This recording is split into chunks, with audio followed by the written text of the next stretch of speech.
You. Yes, you. Axon is who you wanted to see next. Big thanks to Vicaru for the awesome suggestion.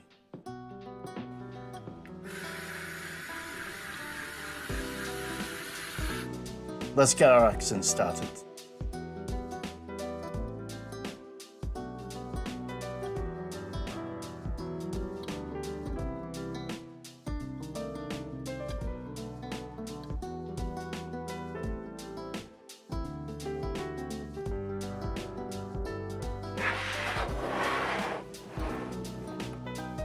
My first introduction to Axon was through Bionicle Heroes, who you have to fight at the end of a level.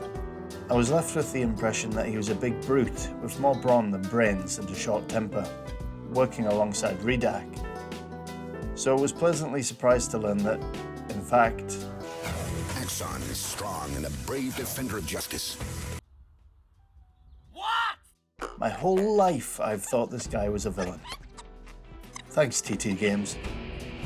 There are a few instances in media of Axon hitting a stone, like this in the Titans trailer. In the comic, he throws his axe, breaking a stone in Redak's hands. But in Bionicle Heroes, Redak throws a rock at Axon, which he breaks. So I had an idea that could combine both options.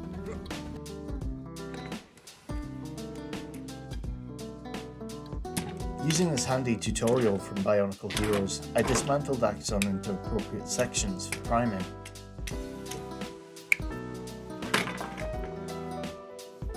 I covered the eye section with blue tack to allow it to be primed alongside the other pieces, instead of using a clear primer.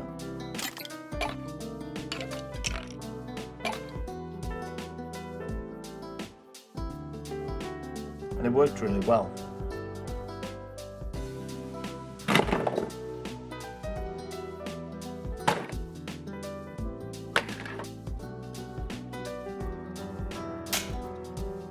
For paints I used Axon's colours: black, chrome, grey, more grey and red.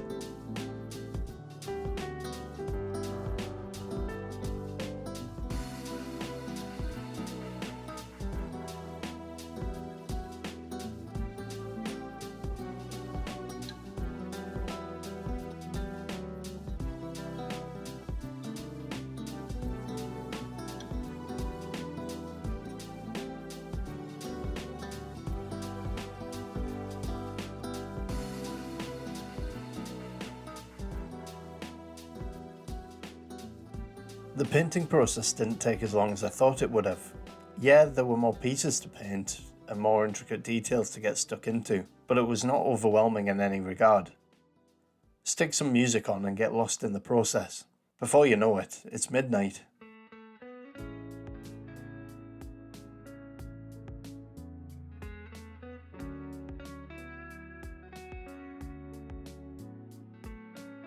With my chrome disaster last time, I acquired a set of metallic paints, fit for a colossal titan.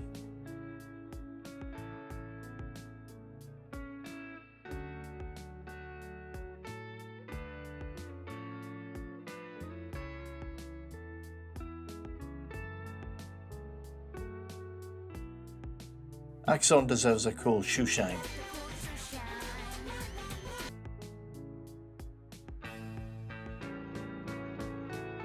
In my excitement to start painting, I completely forgot to do any planning for lighting. I wanted to add something more than just his glowing eyes, so tried putting a 5mm LED in the gap of his chest plate. I thought that this was a good addition and decided to keep it in place, not because it was such a pain to shove all the wires through to the back. I soldered the cables together. It was quite fun deciding how the cables would run through Axon. The possibilities were almost endless. Onto the base. I had this spare near semicircle piece of foam left over from a project I started years ago and thought it would be perfect for the base.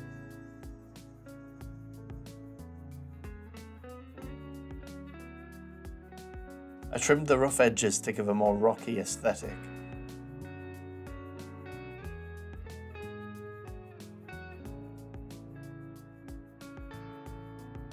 Using more leftover foam, I cut out a few pieces to use as rocks, cutting them until I'm happy with the rock shape.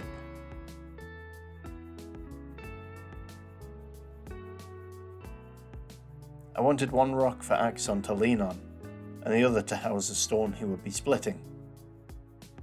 This is where I thought my idea would either fail or work, but look rubbish. I decided to commit and hot glued the pieces.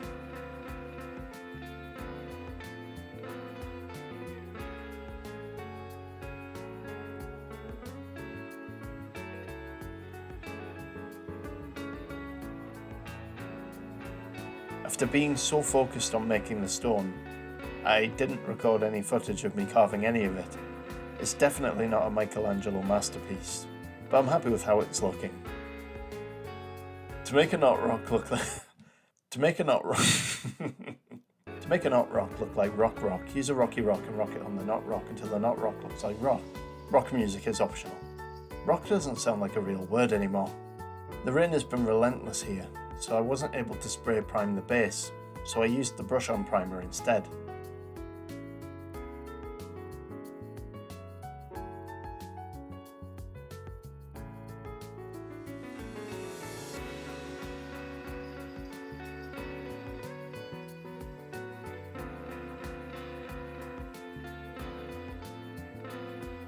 I then painted the base with base colours until my diorama looked like a toddler made it. You could call it a day there, but I decided to continue. Using multiple different offcuts of foam resulted in a large number of gaps between the pieces, so I used a plaster filler to fill in the spaces.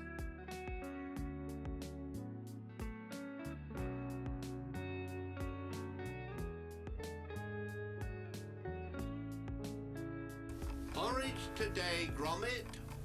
Tuesday. I whipped up a batch of fresh porridge consisting of PVA glue, sand, plaster, brown paint and khaki paint.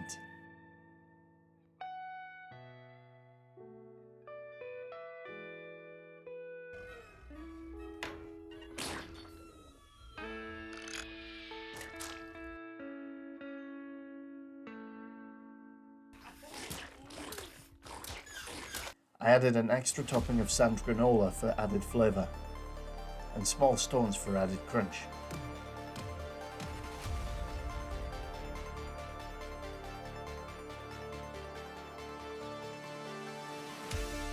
To top it all off, some delicious rocky chunks to really break the teeth, making sure to position everything before the porridge sets. Then a light dousing of isopropyl alcohol, followed by a drizzle of diluted PVA glue to lock everything in place.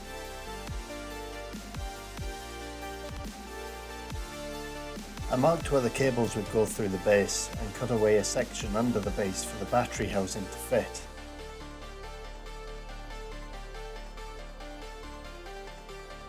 I thought the rocks were looking a bit too flat, so added some more colour variety and highlights with a sponge and dry brushing.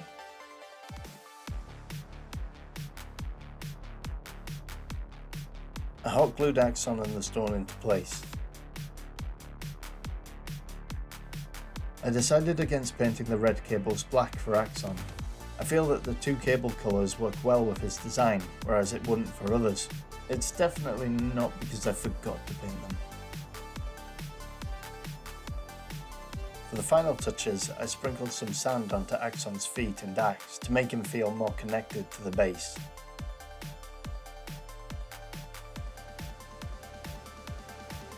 I'll let Vikaru segue into the beauty shots.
Thanks for watching, and thanks again for voting if you did.